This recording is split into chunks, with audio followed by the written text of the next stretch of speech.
교회 공적 예배는 모든 성도들이, 공동체를 이루는 모든 성도들이 함께 같은 시간 같은 장소에 모여서 한 하나님을 한다는 데 귀한 의미가 있는 것이죠. 비록 우리가 지금 같은 공간에 모이지는 못하게 되었습니다만, 그래서 공간은 빼앗긴 셈이 되었습니다만 시간은 빼앗기지 않게 되기를 바랍니다. 주님께 우리들의 약속한 공예배 시간들 늘 기억하시고, 늘 이 예배, 또 우리 요즘 계속 드리고 있는 오후 9시 9시 기도에 늘 함께 동참해 주시기를 바랍니다. 한국의 베스트셀러 작가 김영하라는 작가님이 계십니다. 작년에 여행의 이유라는 제목의 산문집을 냈다고 하는데요, 제가 그 책 읽어보지는 못했고 이 책을 내신 후에 TV 토크쇼에서 나와서 같이 이야기 나누는 모습을 잠깐 보았습니다. 그런데 그 여행에 대해서 말씀하시는 그 내용들이 참 마음에 와닿는 흥미로운 부분들이 많았습니다. 이분은 이 책 속에서 여행의 목적이 길을 잃기 위함이다 라는 그런 취지의 말씀을 하시는 것 같아요. 여행을 하다 보면은 아무리 치밀하게 사전 조사를 하고 또 미리 다 동선을 정해놓고 이래도 꼭 어떤 변수들이 늘 생기게 마련이잖아요. 그래서 그런 변수들 때문에 애초에 생각했던 여행의 목적이 변경되기도 하고요, 예기치 못했던 사람들 만나게 되고 예기치 못했던 사건들 경험하게 되면서 생각했던 여행의 경로들이, 동선들이 바뀌게 되기도 합니다. 그래서 애초에 세웠던 계획과는 전혀 다른 그런 결과의 여행이 되기도 하죠. 이렇게 원래 의도를 다 성취하지 못한 실패한 여행이야말로 역설적으로 말해서 성공한 여행이다 라고 김영하 작가는 이야기합니다. 실패한 여행을 통해서 우리는 더 많은 경험과 더 많은 지식을 얻고 그런 여행들이 더 오래 기억에 남는 것이다 라고 이렇게 얘기하세요. 그래서 이 작가분은 여행기라는 것을 정의하면서 여행의 성공이라는 목적을 향해서 집을 떠난 주인공이 이런저런 시련을 겪다가 원래 성취하고자 했던 것과 다른 어떤 것을 얻어서 출발점으로 돌아오는 것에 대한 이야기다 라고 이렇게 여행기를 정의합니다. 그래서 우리가 이 여행기를 좋아하는 이유는 바로 이런 예측을 뛰어넘는 흥미진진한 그런 스토리들이 계속 이어지기 때문에 우리가 여행기를 좋아하는 것이다 이렇게 얘기를 하세요. 오늘 우리가 읽은 이 본문은 사도행전의 두 번째 전도 여행에 대한 이야기입니다. 이것도 말하자면 그러니까 여행기인데 김영하 작가의 관점에서 보자면 이것도 역시 실패한 여행기나 마찬가지입니다. 이 여행기에는 예측을 뛰어넘는 사건들이 계속해서 등장합니다. 그리고 그 예측을 뛰어넘는 사건들을 통해서 애초에 사도 바울이 세웠던 여행의 목적과는 어긋난 방향으로 이 여행이 자꾸만 진행됩니다. 여행의 경로들이 변경이 됩니다. 그 가운데서 예기치 못했던 사람들을 만나게 되고 또 그 만남을 통해서 사도 바울이 전혀 예기치 못했던 그런 열매들을 얻게 됩니다. 우리는 사도 바울의 이 실패한 여행기를 통해서 정말 우리들의 인생의 여정을 주관하시는 분이 누구이신지를 다시 한번 깨닫게 됩니다. 오직 하나님만이 우리들 인생의 여정의 주인이십니다. 하나님만이 우리들의 인생의 발걸음들을 인도하십니다. 그리고 그 실패한 여행들을 통해서 우리는 하나님에 대해서 더 깊이 알게 됩니다. 오늘은 본문을 통해서 그 이야기를 함께 나눠보려고 합니다. 우선 사도 바울의 이 두 번째 전도 여행의 원래의 목적은 새로운 선교지를 개척하는 것이 아니었습니다. 사도행전 15장 36절 말씀 보면요, 사도 바울이 애초에 처음에 바나바와 함께 이 2차 선교 여행을 계획하는 장면이 나옵니다. 거기 이렇게 쓰여 있습니다. 며칠 후에 바울이 바나바더러 말하되 우리가 주의 말씀을 전한 각 성으로 다시 가서 형제들이 어떠한가 방문하자 하고, 그러니까 사도 바울의 최초의 목적은 1차 전도 여행 때 만났던 그 성도들, 그때 세워졌던 교회들, 그들을 다시 둘러보는 것이 최초의 목적이었습니다. 단기 선교 다녀오신 분들은 깊이 공감하시겠습니다만 단기 선교 잠깐 일주일 열흘만 다녀와도 한참 동안은 그곳의 소식이 굉장히 궁금하지 않습니까? 그곳에서 만났던 그곳의 원주민분들, 또 그곳에서 사역하고 계시는 선교사님들과 같은 동역자분들, 이곳에 와서도 계속 생각나고 보고 싶고 그래서 한동안 계속 연락 주고받고 그렇습니다. 그런데 사도 바울은 지금 1차 여행 다녀온 후에 단기 선교 여행 다녀온 정도가 아니라 자신이 스스로 말씀을 전해서 그 말씀으로 회심하고 그리스도께로 돌아온 성도들이 생겨났고, 그래서 교회 공동체들이 생겨났습니다. 내가 뿌린 말씀의 씨앗으로 말미암은 열매들이 자라난 것을 사도 바울은 알고 있습니다. 그래서 그들이 아직 잘 모이고 있는지, 그들이 말씀으로 양육을 더 깊이 받아야 될 텐데 과연 말씀을 어떻게 잘 배워나가고 있는지, 그들 공동체 안에 어떤 크고 작은 문제들은 없는지 사도 바울은 그것이 굉장히 궁금하고 또 염려되고 걱정스럽고 보고 싶고 그립고 그랬을 것입니다. 그래서 사도 바울은 1차 여행을 다녀온 지 한 1년 남짓 되지 않아서 다시 한번 조용히 머물러 있던 안디옥 교회를 떠나서 두 번째 전도 여행을 떠날 계획을 세우게 됩니다. 그런데 그 여행을 시작하면서부터 사도 바울은 계속해서 예기치 못한 사건들을 만나게 됩니다. 제일 처음에 만나게 된 예기치 못했던 사건은 바나바와의 결별입니다. 15장 37절 이후의 말씀 보니까 여행을 준비하는 과정에서 바울과 바나바 사이에 의견의 충돌이 생깁니다. 바나바는 1차 여행 때 같이 갔던 마가를 같이 데리고 가자고 하고, 바울은 그 사람은 1차 전도 여행 중간에서 포기하고 우리를 버리고 떠난 사람 아니냐, 그런 사람 데려갈 필요 없다. 그래서 둘이 이렇게 논쟁을 하고 둘이 갈라서게 됩니다. 그래서 바나바는 결국 마가 데리고 배를 타고서 자신의 고향인 제 1차 선교여행의 첫 목적지였던 구보로를 향해서 다시 한번 전도여행을 떠나게 됩니다. 그리고 바울은 안디옥 교회에 있었던 선지자 중에 한 사람이었던 실라를 데리고 두 번째 여행을 떠나게 됩니다. 여행을 떠나자마자 바울이 또다시 만나게 되는 예기치 못했던 사건은 디모데와의 동역입니다. 아마도 사도 바울은 1차 전도 여행 때 아마 그때 10대 후반밖에 되지 않았을 디모데를 처음 만났을 것입니다. 루스드라에서 처음 복음 전할 때 아직 10대 후반밖에 되지 않은 디모데는 아마도 외할머니 로이스나 어머니 유닉의 손에 끌려서 회당에 가서 사도 바울의 복음 전하는 말씀을 들었을 겁니다. 그때 아마 같이 회심하여서 그리스도께로 돌아오게 되었을 것입니다. 그리고 나서 두 번째 전도 여행을 떠난 지 얼마 안 돼서 바울은 디모데를 다시 만나게 됩니다. 이 1년 남짓한 시간 동안 디모데는 성도로서나 한 인간으로서 굉장히 성장해 있었을 것입니다. 그래서 그 주변 모든 성도들에게 칭찬받는 귀한 교회의 젊은 일꾼이 되어 있었습니다. 그래서 사도 바울은 디모데에게 할례를 받게 하면서까지 전도 여행을 함께 다닐 파트너로 부르게 됩니다. 그 뒤로 바울과 디모데 사이에는 귀한 멘토 멘티의 관계가 이루어지게 되죠. 세 번째 예기치 못했던 사건은 본문에 명확하게 쓰여져 있지는 않지만 정황상 미뤄볼 때 이 두 번째 전도 여행을 통해서 사도행전을 쓴 루크와 바울이 처음 만나게 된 것 같습니다. 10절 말씀 보면은 바울이 그 환상을 보았을 때 우리가 곧 마게도냐로 떠나기를 힘쓰니 라고 하면서 갑자기 우리라고 하는 인칭 대명사가 처음으로 등장하게 됩니다. 그리고 그 뒤는 계속해서 우리라고 이렇게 쓴 사람 기자의 본인의 이야기처럼 이렇게 하게 됩니다. 신학자들이 여러 갈래로 해석하고 있습니다만 적잖은 분들이 추측하기를 이때 드로아라는 지방에서 사도 바울과 실라와 디모데 일행이 루크를 처음 만나서 거기서부터 함께 동행하게 되었을 것이라고 그렇게 추측을 하고 있습니다. 심지어 어떤 분들은 추측하기를 오늘 본문 중에 사도 바울이 환상 중에 보았다던 그 마게도냐 사람이 바로 루크 본인이었을 것이다 라는 이런 가설을 세우기도 합니다. 그러니까 사도 바울 일행이 드로아에서 처음 누가를 만나고 같이 교제하고 깊은 이야기를 나누고 나서 밤에 한밤중에 사도 바울이 기도하는 가운데 그 루크의 그 모습이 어른거리면서 환상을 보게 되었다 이거죠. 그래서 마게도냐로 건너가서 전도 여행을 계속하게 되었다, 이런 이야기입니다.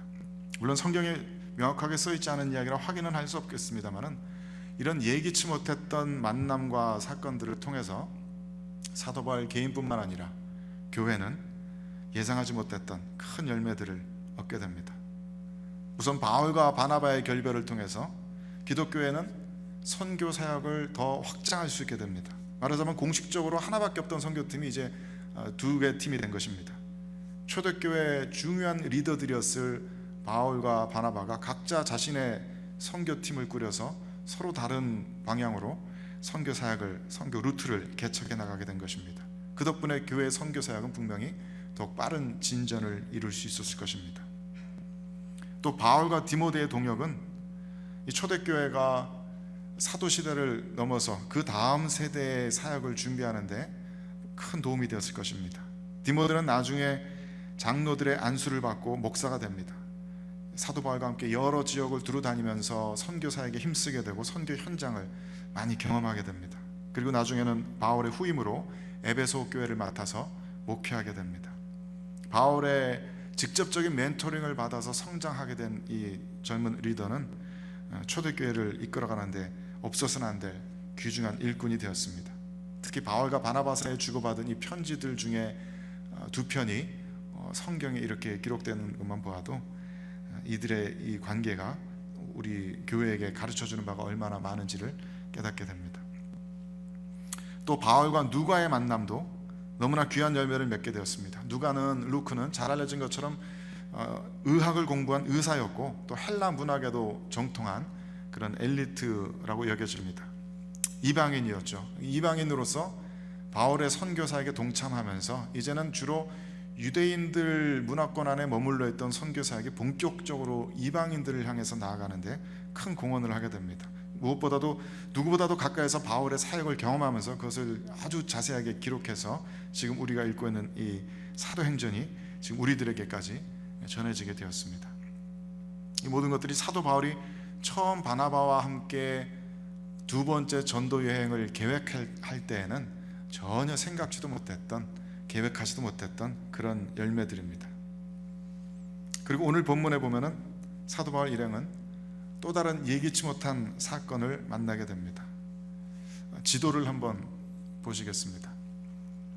6절 7절 말씀 보니까 사도 바울은 부르기아와 갈라디아 지역에서 계속 말씀을 전하면서 다니다가 더 북쪽으로 올라가서 저 비두니아라고 쓰여져 있는 저 지역으로 말하자면 새로운 선교 루트를 개척하려고 합니다. 저 빨간 줄이 사도 바울이 다녔던 두 번째 전도 여행의 그 여행길인데요.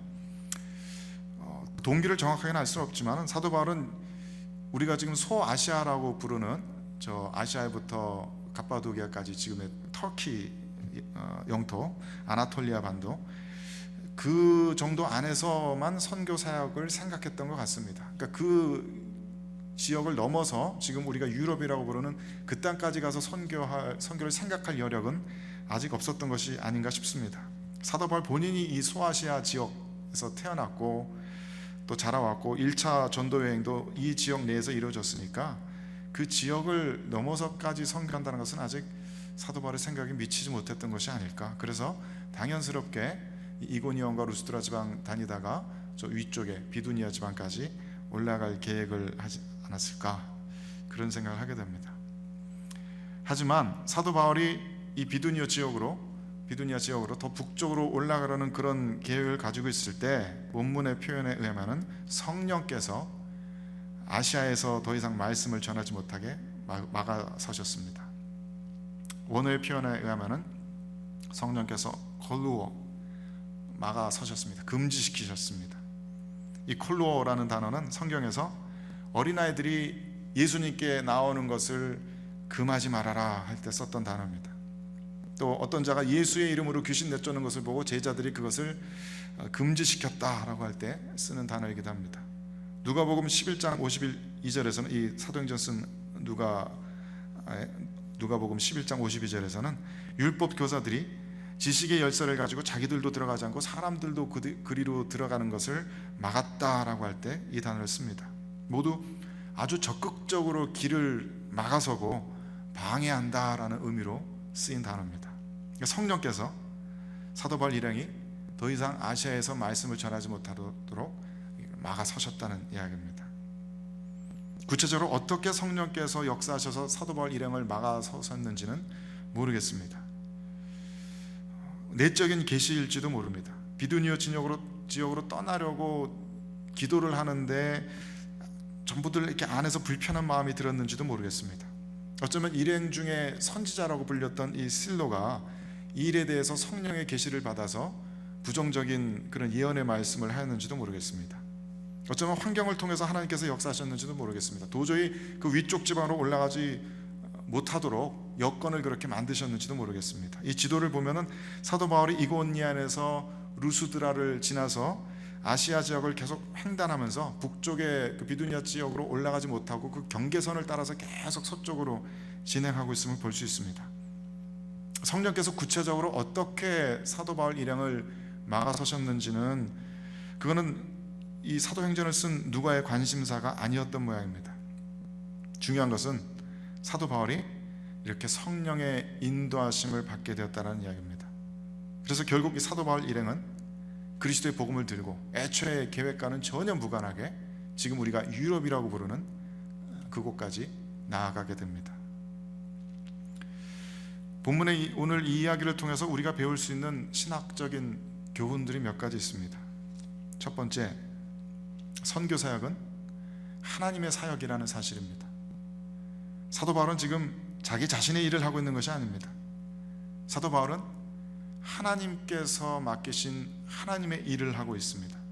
본문에서는 그것을 하나님께서 이 사역을 이끌고 계시다는 것을 너무나도 명확하게 표현하고 있습니다. 6절 말씀 보면은 성령이 아시아에서 말씀을 전하지 못하게 하셨다라고 하였고, 7절 말씀에서는 예수의 영이 허락하지 아니하셨다라고 말씀하셨고, 10절 후반부 말씀에서는 하나님이 저 사람들에게 복음을 전하라고 우리를 부르셨다라고 쓰고 있습니다.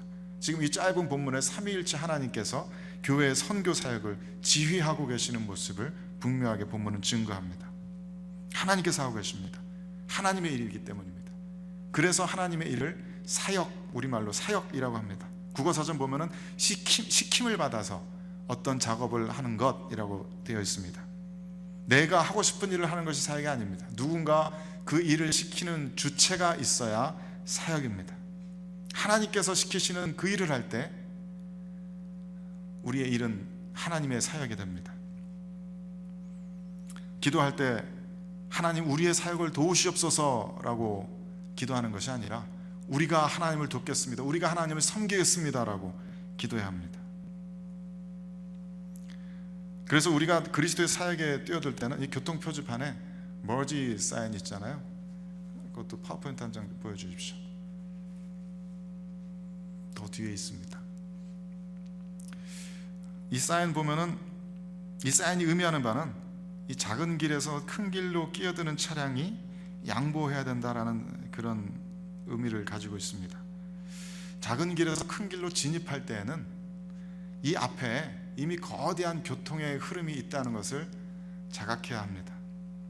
그와 마찬가지로 우리가 하나님의 일에 뛰어들 때는 우리가 존재하기도 전부터 또 우리가 이 땅에서 떠나고 난 후에도 계속될 하나님의 영원한 구원의 그 거대한 스토리 가운데로 하나님께서 우리를 초청하시는 것임을 깨달아야 합니다. 하나님께서는 우리 모든 성도들을 하나님의 이 거대한 이야기 속으로 부르고 계시는 것입니다. 여기에 동참하도록 우리를 초청하고 계시는 것입니다. 하나님께서 우리들에게 직분을 주셨을 때는, 하나님께서 우리들에게 선교 사역을 맡기셨을 때는, 우리들에게 예배 사역으로 부르시고 교회의 모든 섬김으로 사역으로 부르셨을 때는 그것은 하나님께서 우리를 하나님의 일에 끼어들게 하시는 것입니다. 우리가 하나님의 일에 초청받은 것입니다. 우리가 하나님의 위대하신 구원의 역사에 참여되는 것입니다. 우리의 삶에 하나님을 끼어들이는 것이 아닙니다. 그렇기 때문에 우리들의 사역에 있어서나 우리들의 신앙의 삶에 있어서 늘 내 뜻보다 중요한 것은 하나님의 뜻입니다. 오늘 본문은 그것을 잘 보여줍니다. 두 번째로, 때로 하나님께서는 우리가 계획했던 길을 막으심으로써 우리를 새로운 길로 인도하십니다. 내가 계획한 인생길이 막혔을 때, 아까 한 집사님께서도 기도해 주신 것처럼 세상 사람들은 그것 때문에 절망하고 낙담하고 때로는 분노를 표시하기도 하겠지만은, 믿는 사람들은, 우리들은 이럴 때 오히려 하나님의 인도하심이 시작된 줄로 믿어야 할 것입니다. 하나님의 인도하심이 우리들의 삶 가운데 역사하고 계심을 믿고 기뻐하고 감사해야 합니다. 지금은 하나님께서 우리를 인도하고 계시는 시간입니다. 지금은 어쩌면 전 세계 모든 사람들에게 각자의 인생길이 막힌 것 같은 그런 시간인지도 모릅니다. 분명히 연초에 세웠던 계획들이 다 틀어졌을 것입니다. 이런 시간들이 이렇게 갑작스럽게 우리들에게 닥칠 것이라고는 아무도 예상하지 못했을 겁니다. 우리들 교회의 사역의 계획들이 틀어졌습니다. 직장의 계획들이 다 틀어졌습니다. 비즈니스의 계획들이 틀어졌고 학업의 길들이 막혔고 여행의 계획들이 취소되었습니다. 우리 모두가 다 그렇습니다. 그래서 세상 사람들은 한치 앞을 알 수 없는 내일 때문에 불안해하고 염려하고 두려워하고 걱정합니다. 하지만 이럴 때일수록 우리는, 믿는 이들은 하나님께서 우리를 새롭게 인도하고 계심을 믿어야 합니다. 하나님께서 우리들에게 하고 계시는 그 말씀에 더 예민하게 귀를 기울여야 합니다. 하나님께서 지금 이 환경을 통해서 우리들에게 무언가 말씀하고 계십니다.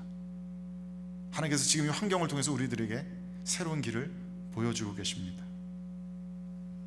어제 담임 목사님께서 기도 편지 보내시면서 오스왈드 챔버스의 글을 이렇게 보내주셨습니다.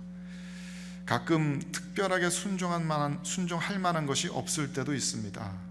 이때에도 반드시 해야 하는 일은 주님과의 관계를 깨뜨리는 것을 절대로 허락하지 않고 계속해서 주님과의 활기찬 관계를 유지하는 것입니다. 그러다가 종종 순종해야 할 때 순종하면 됩니다. 위기가 발생했을 때 우리는 하나님의 뜻이 무엇인지를 발견해야 합니다. 그러나 평범한 대부분의 삶에서 더 중요한 것은 의식적인 순종보다 주님과의 관계 유지입니다. 그리고 목사님께서 또 이렇게 덧붙여 주셨습니다.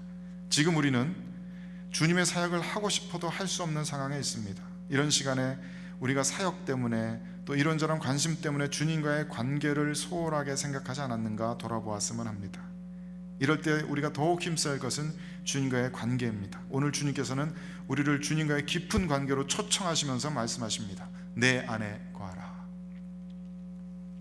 우리의 모든 계획이 틀어졌을 때, 우리의 길이 막힌 것처럼 보여졌을 때 더욱 주님께 집중할 수 있는 우리가 되기를 바랍니다. 주님께서 우리들 각자에게, 또 우리들의 가정에게 대해서, 우리들의 교회에 대해서 무슨 말씀을 하시는지 들을 수 있는 그 귀가 우리 모두에게 열리게 되기를 주님의 이름으로 축원드립니다. 마지막으로 하나님의 은혜는 반드시 높은 곳에서 낮은 곳으로 흘러갑니다. 저 지극히 높으신 하나님의 영광의 보좌에서 하나님의 자비와 은혜의 사랑은 늘 가장 약하고 가장 아파하고 가장 힘들어하는 이에게로 흘러내려갑니다. 오늘 사도 바울의 이야기를 보면은 사도 바울은 마게도냐 사람 하나가 도움을 청하는 모습을 보고 그것이 바로 주님의 부르심이 있는 곳인 줄을 확신합니다. 9절 말씀을 다시 한번 보겠습니다. 이 9절 말씀에서 청하다라고 번역된 단어의 원문은 파라칼레오입니다. 성령의 권고나 훈계나 위로를 표현할 때 주로 쓰이는 단어입니다. 보혜사라는 단어도 여기서 파생된 단어입니다. 여기서 건너와서라고 번역된 단어는 신약 성경에 여기 말고 두 군데서 더 쓰였습니다. 이 사도행전을 쓴 누가복음 16장 26절에 보면은 거기 거지 나사로의 예화 속에서 거지 나사로와 부자 사이에는 건널 수 없는 커다란 구렁텅이가 있다는 것을 표현할 때, 그래서 서로 건너갈 수 없다라는 것을 표현할 때 이 단어가 사용되었습니다. 히브리서 11장 29절에서도 이 단어가 사용되었는데 여기서는 옛 이스라엘 사람들이 믿음으로 홍해를 건넜다, 도저히 불가능해 보이는 그 홍해를 가르고 홍해를 건넜다라는 것을 표현할 때 이 단어가 사용되었습니다. 또 본문에 우리를 도우라 할 때 이 help라는 단어는 복음서에서 등장할 때마다 예외 없이 하나님께서 사람들을 도우실 때 사용되었던 단어입니다. 사도 바울과 그 일행은 환상 속에서 마게도냐 사람이 그에게 간청하면서 이르되 이곳 마게도냐로 건너와서 우리를 도와주십시오라고 그렇게 간청하는 소리를 듣게 됩니다. 그들에게 하나님의 도우심이 필요하고 그들에게 하나님의 은혜와 자비가 필요하다는 사실을 깨닫게 됩니다. 그들이 하나님의 은혜를 구하고 있다는 것을 환상 가운데 보게 됩니다. 그래서 바로 그것이 하나님의 부르심이 있는 곳인 줄로 확신하게 됩니다.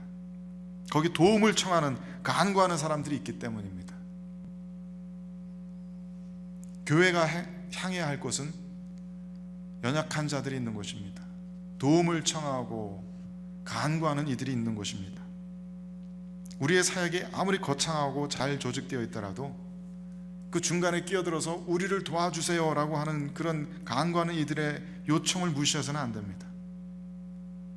예수님께서는 회당장 야이로의 딸이 죽어가는 그 시급한 와중에서도 12해를 혈루증으로 앓던 여인의 그 간절한 부탁을 외면하지 않으셨습니다.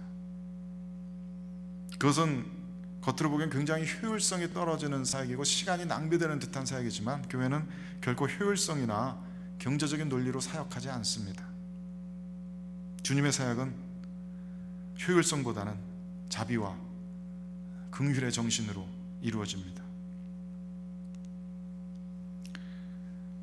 한국의 뉴스 보니까 이런 비슷한 뉴스들이 적지 않게 등장합니다만, 인천에 위치한 기독교 대한성결교회 소속 백송교회라는 곳에서 코로나19 예방을 위한 마스크 구입이 어려운 이웃 시민들을 위해서 작은 도움이라도 드리려고 사랑의 수제 마스크 제작해서 무료로 나눠주시는 그런 운동을 하고 있다고 합니다.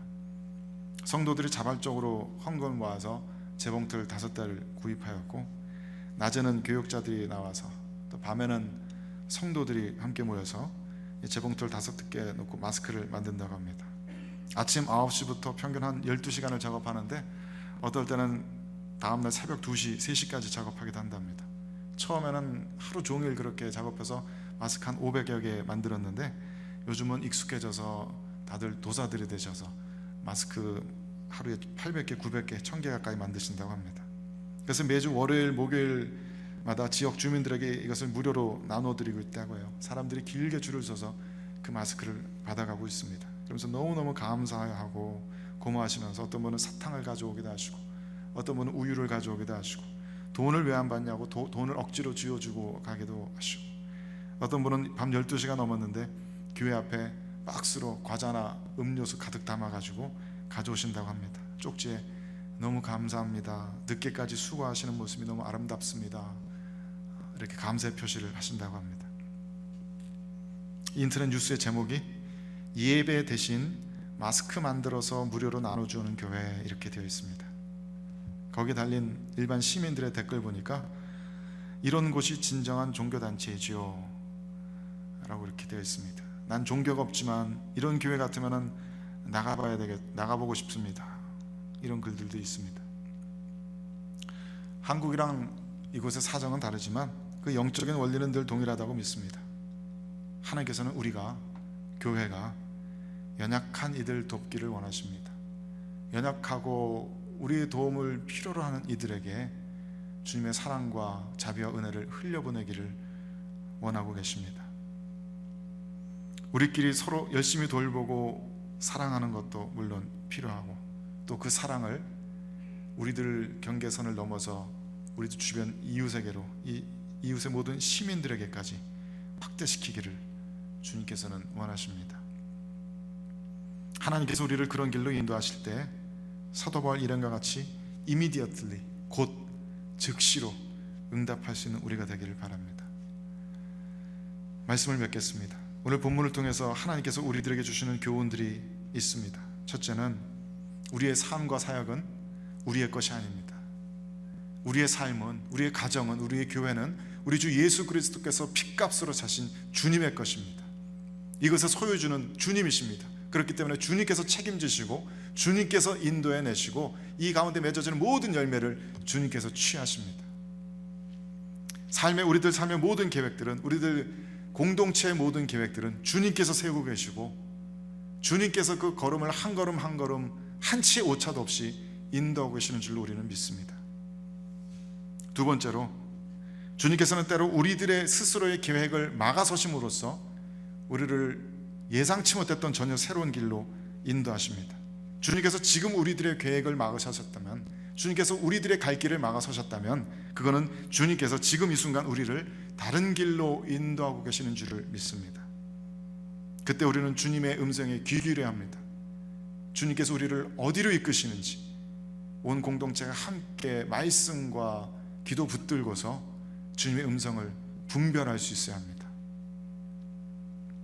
마지막으로 우리의 갈 길이 아무리 바쁘더라도, 아무리 우리들 스스로가 때로는 힘들더라도 우리에게 도움을 요청하는 이들이 있다면 우리는 그것을 무시해서는 안 됩니다. 그것이 우리 주님께서 또 사도들이 우리들에게 보여준 예배의 삶의 모습입니다. 주님께서 우리 모두를 크신 은혜와 자비와 사랑으로 지키시고 인도해 주시기를 바랍니다. 늘 주님의 풍성한 보호하심 은혜 가운데 거하시는 우리 모두가 되기를 주님의 이름으로 축원드립니다. 우리 함께 잠깐 합심 기도하겠습니다. 함께 마음을 모아서 기도하실 때 우리들 안에 모든 염려와 불안과 걱정을 물리쳐 주시기를 주의 성령께서 우리들 안에 충만하게 역사하셔서 우리들이 오직 주님만 바라보며 우리들의 삶의 모든 계획을 세밀하게 인도하고 계시는 주님을 신뢰할 수 있게 해달라고 그렇게 기도하십시다. 그리고 그 주님에 대한 신뢰 속에 우리 모두의 영혼이, 그리고 우리의 가족들이, 우리 교회가 주님의 충만하신 평강으로 채워지도록 함께 기도하십시다. 그리고 주님께 간구하십시다. 주님, 이 순간 우리들의 도움을 필요로 하는 이들이 있습니까? 우리들 각자 개인들이, 우리 가정이, 우리 교회가 주님의 인도하심 받아서 도와야 할 사람들이 있습니까? 우리를 그리로 인도하여 주옵소서. 우리들의 계획 다 내려놓고 우리들의 마음의 뜻들 다 내려놓고 주님의 뜻에 따르길 원합니다. 주님, 우리를 인도하셔서 주님의 선하신 하나님 나라의 열매들을 맺어 주시옵소서. 그리고 다 함께 고통당하고 있는 모든 세상 사람들 위해서 이 고난의 시간들이 속히 지나가고 육체적으로나 정신적으로나 경제적으로 고통당하고 있는 이들에게 하나님께서 새로운 힘을 불어넣어 주시기를 같이 마음 모아서 기도하시겠습니다. 기도하십시다. 거룩하신 주님의 이 시간 우리들의 마음 모아서 주님께 기도 올려드립니다. 그동안 우리들의 마음 가운데 우리들의 의의가, 우리들의 고집이 가득했던 것을 주님께 고백하며 용서를 구합니다. 우리들의 계획이 틀어졌을 때, 우리들이 생각한 대로 삶이 이루어지지 않을 때 주님께서는 여전히 우리들의 삶을 붙드시고 인도하고 계신 줄을 믿습니다. 우리들 안에 이 하나님께 대한 신뢰가 가득하게 해주옵소서. 그래서 우리 모든 성도들이 아무도 두려워하지 말게 하시고 아무도 걱정으로 염려하지 말게 하시고, 때로는 지금 이 순간 육신의 고통으로, 또 정신적인 고통으로, 경제적인 고통으로 힘들어하는 이들이 있을지라도 주님께서 우리의 모든 삶을 주관하고 계신 것을 믿고 담대하게 이 시간 이겨낼 수 있도록 도와주시옵소서. 하나님 아버지, 우리를 인도하여 주옵소서. 우리가 누구를 어떻게 돕기를 원하십니까? 누구에게, 어떤 이들에게 하나님의 자비와 은혜, 사랑을 흘려보내기를 원하십니까? 어떤 방법으로 우리가 그것을 해야겠습니까? 우리 각자에게 말씀해 주옵소서. 우리 가정에게 말씀해 주시고 이 교회 공동체 말씀해 주옵소서. 그래서 이 어두움의 시간에 오히려 더욱더 환하게 주 예수 그리스도의 복음의 빛을 던질 수 있는 우리 모두가 될 수 있도록 주님 도와주옵소서. 주님께서 우리들의 주관자 되심을 믿고 감사드립니다.